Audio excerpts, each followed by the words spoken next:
բրիտանական կայսրության մայրաքաղաք Լոնդոնը այն քաղաքն էր, որտեղ նա իրականում ցանկանում էր փայլել։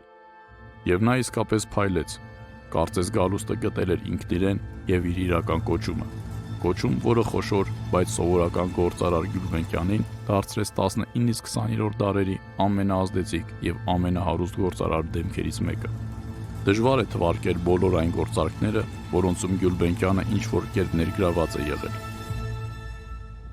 Նա հանդես էր գալիս որպես միջնորդ Փարիզի Ռոթշիլդների եւ նավթային մագնատ Մանթաշյանի միջև։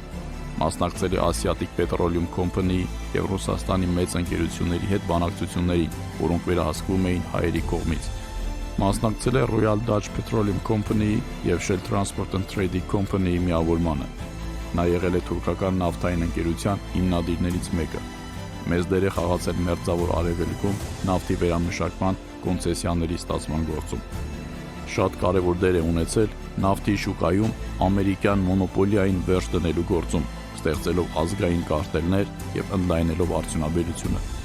Նա եղել է թուրքերի ֆինանսական եւ առևտրային խորհրդատուն։ Նա եղել է նաեւ դիվանագետ Պարսկական կայսրությունում։